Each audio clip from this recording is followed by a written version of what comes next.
ربي صلي على محمد أشرف بدر في الكون أشراق يا ربي صل على محمد أشرف داعي يدعو إلى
Bismillah. Assalamualaikum warahmatullahi wabarakatuh.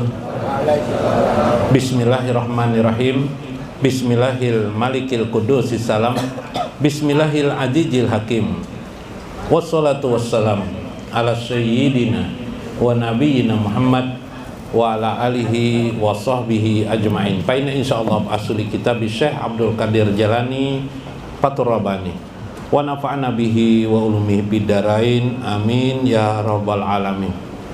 Mudah-mudahan melewati saluran Syekh Abdul Qadir Jalani keberkahan, nikmat, rezeki dan kebahagiaan dapat kita raih di dunia maupun di akhirat amin ya rabbal alamin.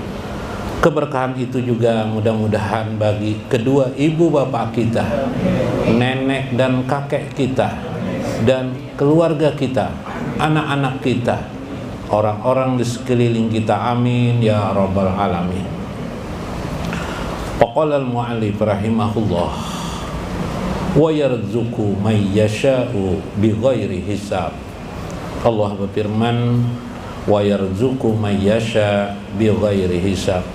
Dialah Allah yang menganugerahkan kepadamu rezekinya may yasha', kepada orang-orang yang dikehendakinya bighairi hisab, tanpa terhitung banyaknya. Minggu kemarin kita dikisahkan oleh Syekh tentang bahtera dunia yang bisa menenggelamkan semua manusia.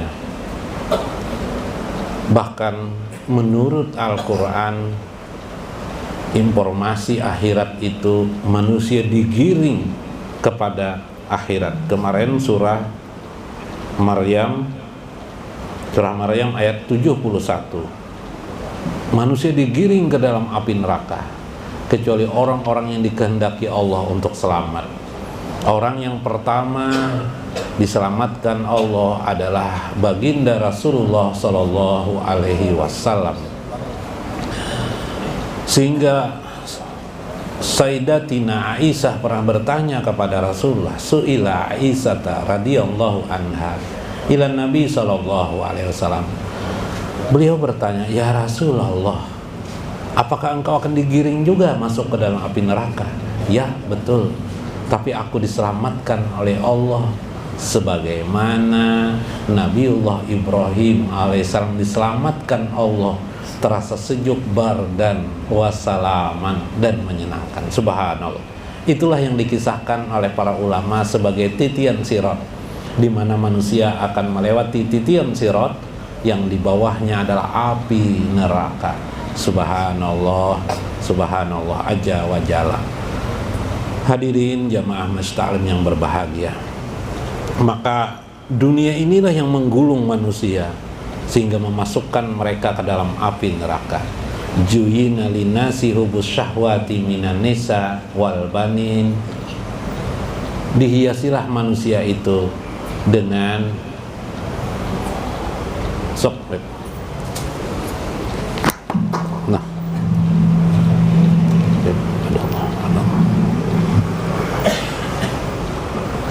Juyina linnasi, dihiasilah manusia itu hubus syahwati, dengan bermacam ragam syahwat, wal banin, anak-anak, apalagi wal qanatiri, qanatir minaz zahabi wal fiddah, minal qanatiril muqantarati minaz zahabi wal fiddah, emas, perak, harta benda dunia ini, kendaraan, dan bermacam ragam godaan yang menghembuskan manusia ke dalam api neraka. Karena sebegitu banyaknya, maka Al-Quran, hadis itu begitu banyaknya memberi nasihat untuk agar orang supaya ingat akan kematiannya, untuk orang ingat akan akhiratnya. Termasuk Syekh mengingatkan di sini. Nah, di awal bagian ini kita bicara tentang hibah. Hibah itu semacam dahsyatnya Allah Subhanahu wa Ta'ala. Bila seorang hamba itu dapat melihat Allah, maka dia akan terpesona dengan Allah itu. Untuk urusan dunia, kata Syekh, gampang saja. Wa yarzuqu may yasha. Allah memberikan rezeki kepada orang-orang yang dikehendakinya. Bukankah kita sudah sampai saat ini masih mendapatkan rezeki dan nikmat dari Allah Subhanahu wa Ta'ala? Itulah bighairi hisab, yang rezeki itu tidak dapat dihitung. Inna nikmatallah, sesungguhnya nikmat Allah itu la tuhsuha, tidak dapat dihitung lagi. Kenapa begitu banyaknya? Al khairu kulluhu biyadihi wal ata wal man'i biyadihi. Kebaikan itu semuanya biyadihi, di tangan Allah. Karena di tangan Allah, selama tidak dilepaskan Allah, kebaikan itu tidak akan pernah ada. Maka beruntunglah orang yang dapat melakukan kebaikan. Berarti dia sudah dilepaskan Allah kebaikan itu pada dirinya, yang disebut dengan anugerah. Bihadi, di tangannya lah anugerah itu.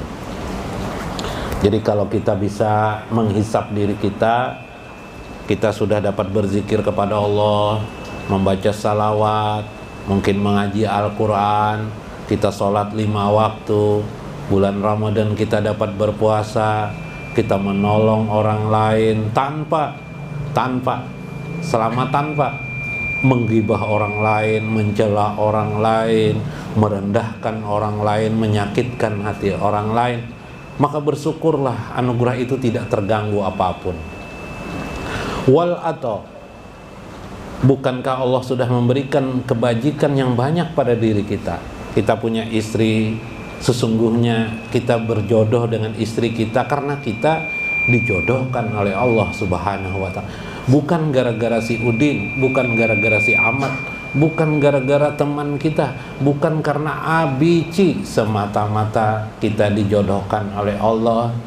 Kita berbahagia dengan memiliki istri, sesungguhnya kebahagiaan itu atau itu adalah pemberian Allah. Terkadang kehidupan itu kita harus bersabar, wal man'u au biyadihi, karena Allah menahan sesuatu. Mungkin yang mau kawin tidak kesampaian untuk kawin.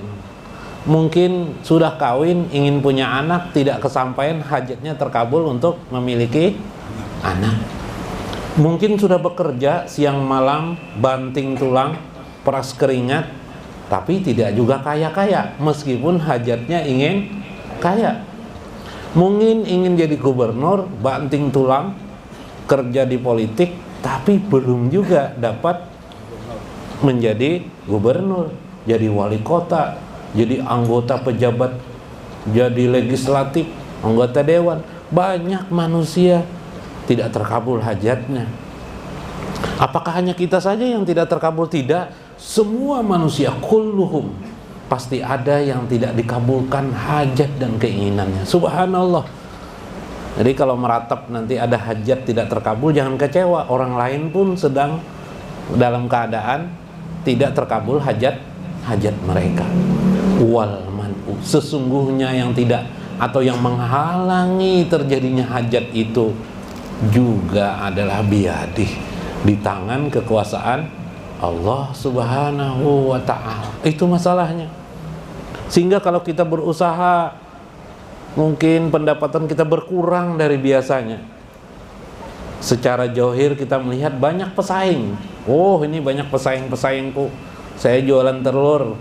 Oh, si Anu jualan telur, si Anu jualan telur.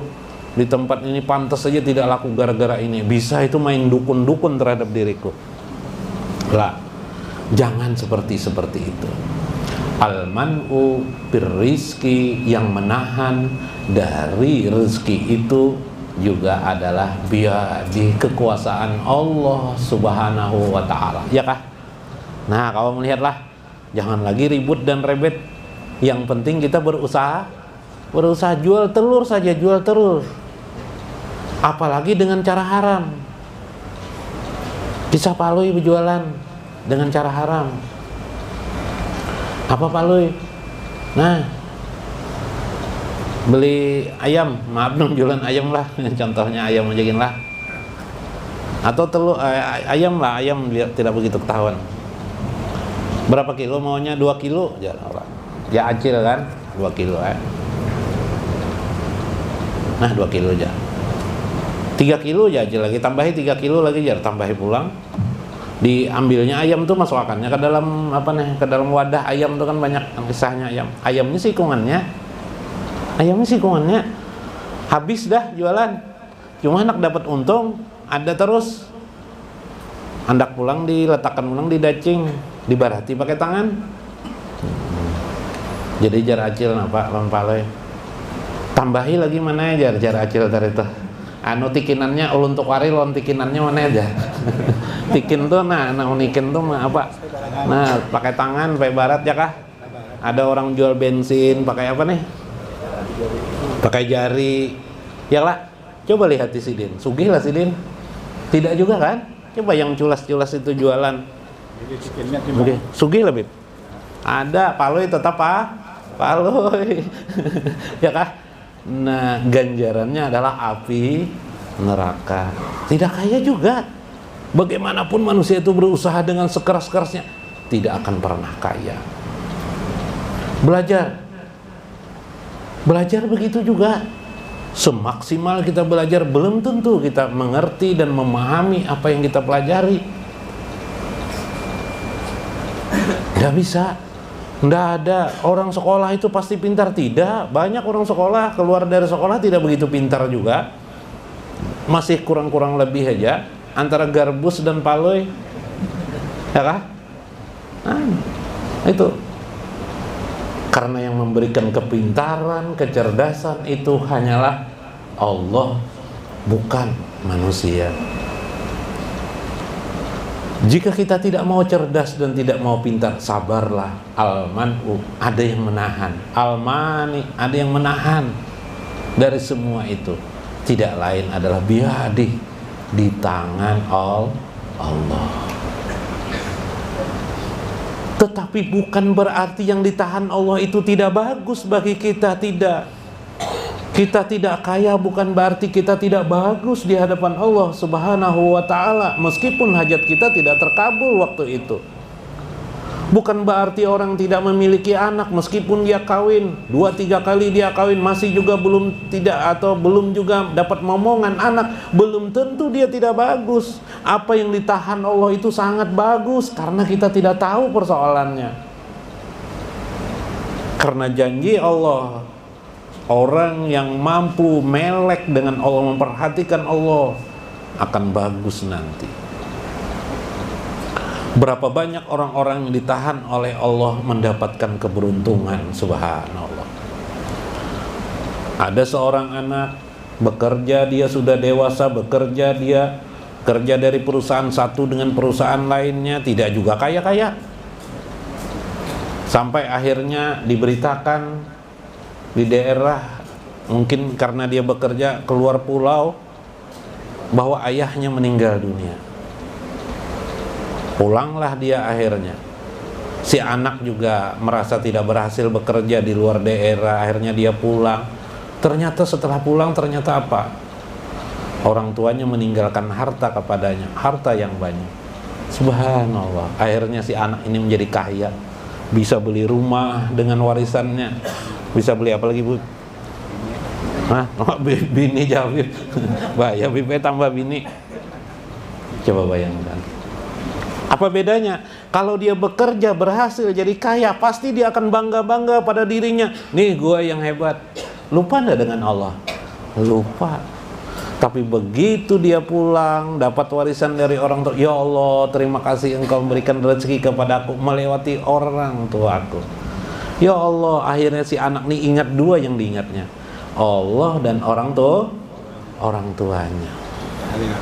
Subhanallah. Tahlilkan ya lagi Bib lah. Nah, ditahlilkan, didoakan orang tua, ya kah? Sesuatu yang ditahan Allah, ada rahasia di balik itu. Subhanallah. Seorang ayah yang mengharapkan punya anak laki-laki yang keluar dari istrinya perempuan terus, 2 orang perempuan lagi, 3 orang perempuan, belum tentu. Anggapan pikiran kita saja tidak bagus. Sesungguhnya barangkali kalau Allah izinkan kelahiran anak laki-laki dewasa, bukankah kita melihat banyak anak-anak yang nakal, anak-anak yang menggerus dan menghabiskan harta benda orang tuanya, seolah-olah si anak itu dihidupkan hanya untuk menghabisi harta orang tuanya. Subhanallah ya Bib.